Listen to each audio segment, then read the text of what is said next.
Halo semuanya, pada kesempatan kali ini kita akan bersama-sama membahas materi tentang Johari Window atau jendela Johari. Oke, mengapa teori ini dinamakan Johari Window atau jendela Johari? Window atau jendela merupakan suatu hal yang menggambarkan bahwa teori ini memiliki 4 bagian seperti jendela. Merupakan singkatan dari 2 orang yang menciptakan teori tersebut. Oke ya. Ada sebenarnya gabungan dari 2 nama yang menciptakan teori tersebut. Kenapa namanya Johari? Jo itu berarti Joseph. Jadi uh, yang pertama namanya ada Joseph dan kemudian ada Hari, yaitu Harrington. Komunikasi merupakan suatu proses pengiriman dan penerimaan pesan dari komunikator kepada komunikan untuk mencapai makna yang sama. Komunikasi membutuhkan umpan balik dari seseorang, yang artinya bahwa komunikasi tersebut dapat berjalan dengan baik. Komunikasi yang baik membutuhkan penerapan teori jendela Johari yang berfungsi untuk memahami perasaan, kesadaran, dan tingkah laku lawan bicara agar terjalin komunikasi yang efektif. Ya, itu teori dari Johari Window. Jadi keempat jendela dari teori Johari Window ini terbagi ke dalam, yang pertama adalah open self atau wilayah terbuka. Merupakan satu keadaan di mana seseorang saling terbuka terhadap dirinya sendiri maupun orang lain. Pada wilayah terbuka ini, seseorang akan terbuka mengenai sifat, perasaan, kesadaran, perilaku, dan motivasi. Open self dalam ilmu psikologi digambarkan dengan sifat ekstrovert pada diri seseorang. Orang yang berada pada wilayah terbuka lebih mudah menjalin komunikasi dengan siapapun. Hal ini berpengaruh terhadap interaksi antara individu atau kelompok untuk menciptakan komunikasi yang efektif. Seseorang yang berada dalam wilayah terbuka ini, seperti ketika baru mengenal seseorang, ia lebih cenderung untuk melemparkan senyum, menyapa lebih awal, menjabat tangan, dan lebih banyak bercerita mengenai dirinya sendiri. Jadi sebenarnya orang yang ekstrovert ini dalam sebuah situasi sosial itu biasanya dia cenderung akan lebih dulu mengambil inisiatif. Ini merupakan daerah pribadi terbuka. Contoh pernyataan yang menggambarkan daerah pribadi terbuka. Ini misalnya, ketika kamu memberitahu bahwa saya terlambat, saya merasa bersalah dan memutuskan akan tepat waktu pada pertemuan berikut. Saya senang kalau kamu memberitahu bahwa kamu suka dengan baju saya. Karena saking sukanya, saya akan putuskan untuk membeli lagi model sama dengan warna yang berbeda.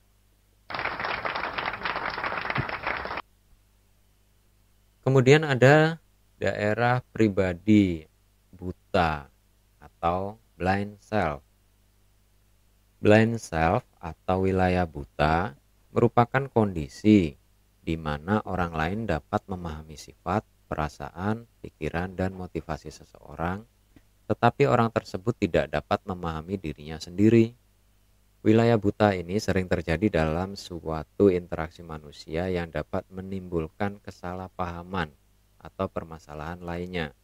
Nah, ini biasanya komunikasi-komunikasi yang sering terjadi sebuah kesalahpahaman ini biasanya menurut teori ini dikarenakan salah satu pelaku komunikasi tersebut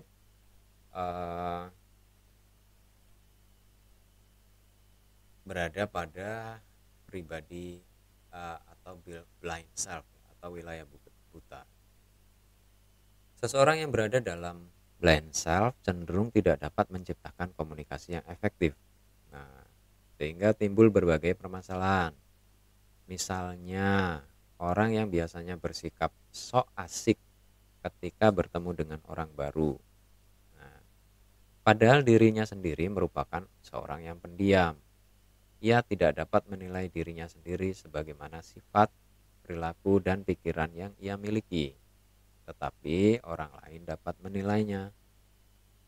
Hal ini sering disebut sebagai orang yang munafik.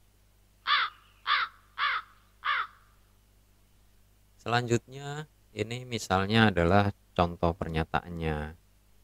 Seperti misalnya, saya pikir saya adalah pribadi yang menarik. Teman-teman saya berpikir bahwa saya baik hati. Kamu, kamu lihat saya sangat pede kan? Nah, ini merupakan contoh dari kepribadian buta atau blind self dalam istilahnya.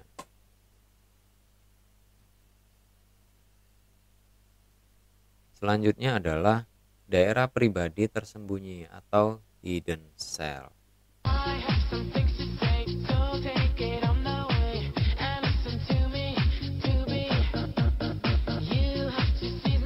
Baik, hidden self atau wilayah tersembunyi atau rahasia adalah keadaan di mana seseorang memiliki kemampuan untuk menyembunyikan atau merahasiakan sebagian hal yang dianggap tidak perlu untuk dipublikasikan kepada orang lain.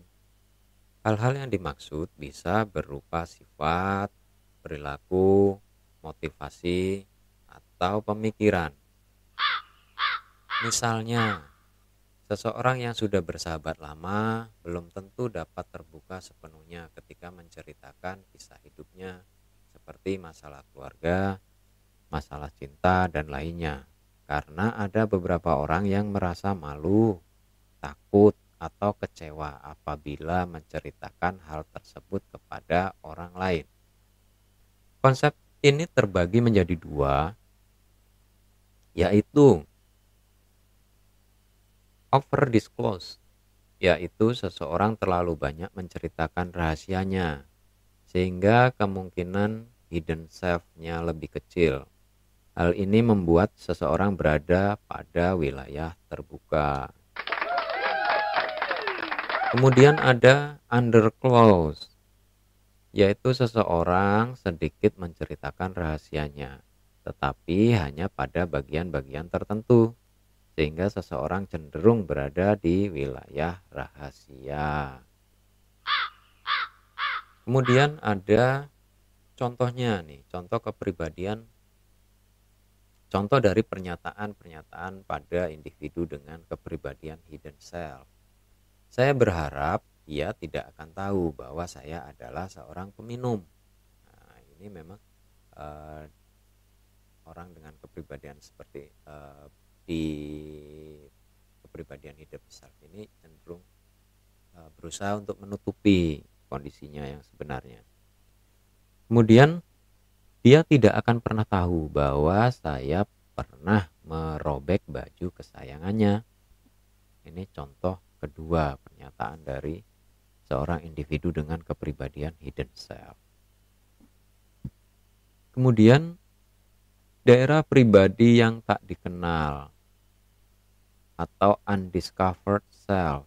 Nah, atau istilah lainnya adalah unknown self. Unknown self atau wilayah tak dikenal merupakan kondisi seseorang yang tidak dapat memahami dirinya sendiri. Bahkan orang lain pun tidak dapat mengenalinya. Wilayah ini merupakan wilayah yang tidak dapat menciptakan interaksi dan komunikasi yang efektif, karena keduanya sama-sama tidak ada pemahaman. Unknown self disebut juga sebagai konsep diri tertutup atau introvert, di mana seseorang tidak mau menerima masukan atau feedback dari orang lain.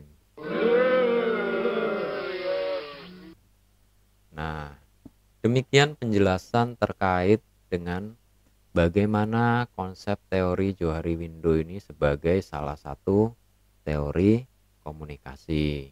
Sampai ketemu lagi pada video-video tutorial dari saya selanjutnya.